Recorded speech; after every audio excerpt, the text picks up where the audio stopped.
Welcome into One of One Sports, the only one for your original sports takes, commentary, analysis, and of course predictions. Today we continue our college football prediction series with today's team, the Michigan Wolverines.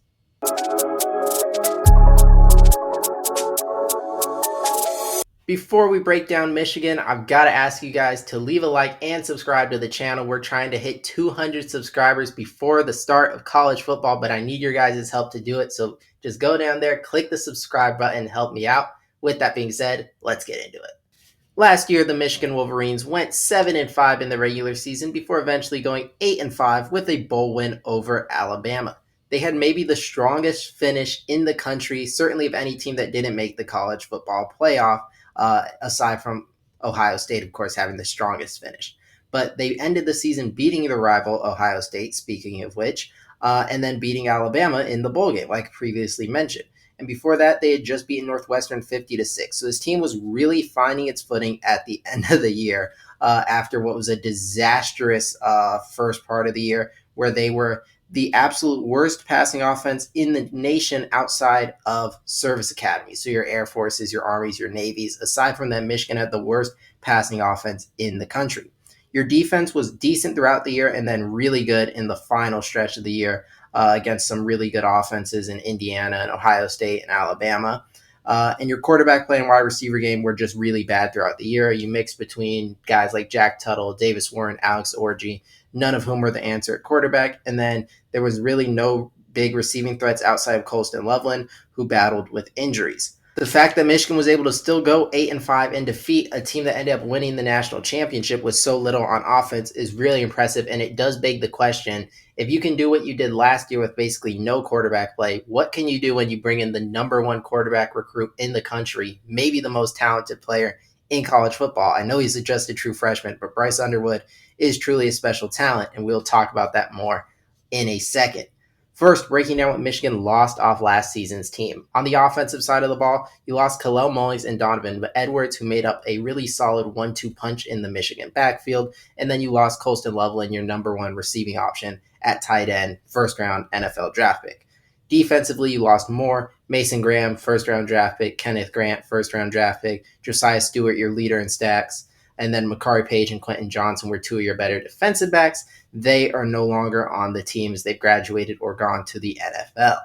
You returned three starting O-linemen from a group that was shaky in the beginning of last year. Now with a little more veteran presence and led by returning starter Giovanni El Hadi, I expect that unit to be improved and get back to closer to the 2 and 3 years ago teams that both won the Joe Moore Award.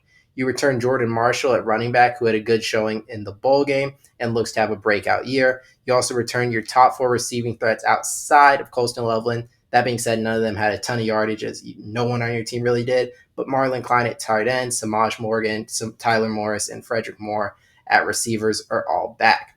Defensively, you return Rashawn Benny, Derek Moore, and TJ Guy as three solid pass rushers. And then Ernest Hausman, Jason Barnham, both return at linebacker, leading a strong unit there. Jair Hill, Zeke Berry, and then Rod Moore comes back from injury after missing all of last season, form a strong secondary. So off returning talent, the defense looks very strong.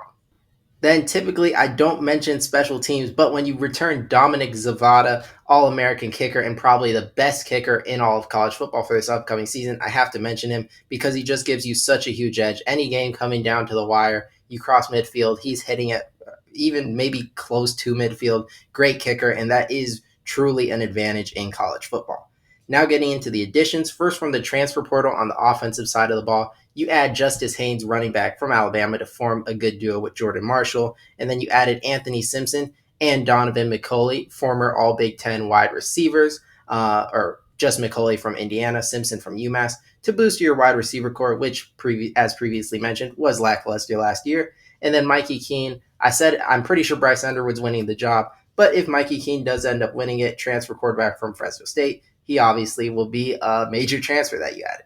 Defensively, your biggest additions were Damon Payne and Trey Williams on the interior of the D-line from Alabama and Clemson, respectively, and then TJ Metcalf and Caleb Anderson added at safety and corner to this Michigan secondary. Getting into the recruits you added, Michigan had the number 6 recruiting class in the country, according to 24/7 Sports. Obviously, the big piece of that was the number one overall recruit in the country, the highest recruit in Michigan program history, quarterback Bryce Underwood. You paid him like $10 million to come here. The hype is crazy. He's still 17 years old, but he's like 6'4", huge guy. Probably going to draw some like Cam Newton type of comparisons. All the talent in the world, but he is still just a true freshman. That being said, it's hard to imagine he won't be a massive upgrade over the Davis Warrens and Alex Orgies of the world. You also got two more five-star talents, Andrew Babalola and then Ty Haywood, who are both five-star offensive linemen, and then a bunch of other four-star recruits that I don't expect to make a major impact as true freshmen. If I had to pick one, it would be Andrew Marsh as a wide receiver because, as I keep saying, the wide receiver group needs to be better, and as a true freshman, perhaps he can make a difference there. Now we can get into the strengths and weaknesses of this Michigan team. I expect the defense to be really, really strong. We broke down, they've got interior D-line reinforcements. The edge rushing looks strong. You got Jason Barham, Ernest Hausman, and the secondary looks good. I think can be a top 20 unit in the country defensively, and I also think Wink Martindale started figuring out the best way to coach college defenses later in the season. I expect them to be really strong. And then Justice Haynes and Jordan Marshall should be a really strong running back tandem. Weaknesses, like I said, the receiving room, it should be better. Donovan McCulley should be good. Anthony Simpson probably adds something. Young guys getting a little bit better, but I'm still not super confident in that. And then just the lost stars. When you have Mason Graham and Kenneth Grant and Will Johnson, who I forgot to mention him. You lost Will Johnson as well. And then when you also lose, where was I on? Mason Graham, Kenneth Grant, Colston Loveland, Will Johnson, just as like 4 first-round NFL talents. I know Will Johnson went second round to my Cardinals because of injuries, but 4 first-round NFL draft talents, like that's huge. And then you also lost your running backs. Like there's a lot exiting in terms of top-end talent. So when you have that, I think it's always going to be a question mark. Even if you look to have good replacements, you never know for sure. Getting in the schedule, New Mexico, I think is clearly a win. Now, New Mexico last year was like sneaky good, but Devon Dampier is gone. Coaching, you lost some coaches to Utah, so I don't expect this to be a team that challenges Michigan. Now, second game of the season, you're going on the road to Oklahoma, night game, huge environment, and when you're starting a true freshman, I don't care how talented he is, this is a lot to ask. Oklahoma, I would think one of the toughest places to play. I've never been there personally, but reputation-wise, really hard place to play. Brent Venables' defense going to be really good, and a young quarterback. I've got to give Michigan the L here. But you respond, beating Central Michigan, and then Nebraska. This one I think is going to be really competitive. I like Dylan Raiola to be good this year. I think Nebraska has some good receivers. The O-line should be solid. But I am slightly leaning Michigan in like a back and forth contest here. This one was really 50-50. There's another game I'll mention later. It's coming up soon, but we'll talk more in a second. That one of them was going to be a loss. It's between Nebraska and one other. Off the bye, I think you beat Wisconsin, who's at this point in the season, if you look at their schedule, they're entering a stretch of just ridiculously tough games. Billy Edwards, I don't think is going to be a difference maker for them. They lack offensive explosiveness. Michigan should win this, shut them down defensively.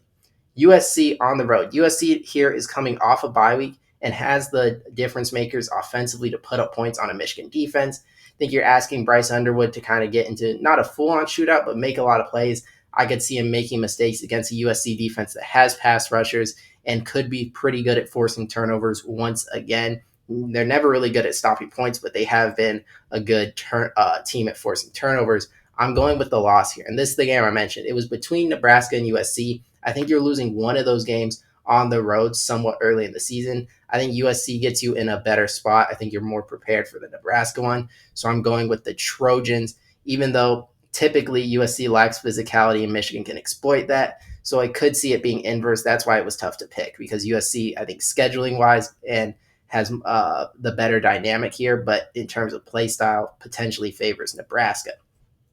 Then you host Washington and a team that I think is going to be really good with Damon Williams there at quarterback. I'm giving Michigan the win after last year losing this one to Will Rogers. I think getting it at home is huge. You don't have to play in Husky Stadium this time. And I do think Michigan is figuring some things out and typically responds well off of a loss. So I like Michigan to get the win here and then beat your rival Sparty, who should be improved with Aiden Childs in another year, Jonathan Smith another year, but are still clearly in a rebuild. And then Purdue is going to be really bad. You'll get that win entering your final bye week of the season. Off the bye, you travel to Northwestern, who, like Purdue, is going to be in the bottom tier of the Big Ten. You beat them, Same with Maryland. Like usually back-to-back road games, tough. Not when you have these two teams who are outside of Purdue, maybe the two worst teams in the conference. You get both wins there, setting up a collision clash, collision course matchup with your rival, the Ohio State Buckeyes. Michigan going for their fifth straight win in a row. Only one conference loss at this point. If you saw my Ohio State video, you know I'm picking here, but you also know I picked Ohio State to not lose any conference games before this. So this potentially is for the Big Ten, a chance to go to the Big Ten title on the line. And at this point, if you beat Ohio State with Davis Warren, an Ohio State team that was good enough to win the national championship, that had Jeremiah Smith and Caleb Downs still on that team, but along with Jack Sawyer and Tui Malau and all Travion Henderson, Quinshawn Junkins, a stacked O-line, all that talent, good enough to win the title, and you still couldn't get it done against a completely incompetent Michigan offense. Now you're going to Michigan. There seems to be just something in Ohio State's head. And now when it's more even playing field this year, I think Ohio State should still be better on paper, but Michigan's certainly closer than it was last year. Adding home field, adding the psychological edge, I think Michigan is winning in this game for the fifth year in a row. The Michigan Wolverines will beat the Ohio State Buckeyes, once again applying pressure to Ryan Day and the Ohio State coaching staff. Well, that means I have the Michigan Wolverines finishing with a record of 10-2. Now, if you've been keeping up with my series, that means Oregon, Penn State, Ohio State, and Michigan all have one conference loss in a four-way tie where Michigan lost to USC, Penn State lost to Ohio State lost to Michigan, and Oregon lost to Penn State. So I'll have to look through the tiebreakers. If anybody knows them, feel free to comment. But so it's still unclear which team I have making the conference championship game. But yeah, if you guys enjoyed this video, make sure to leave a like and subscribe. Until next time.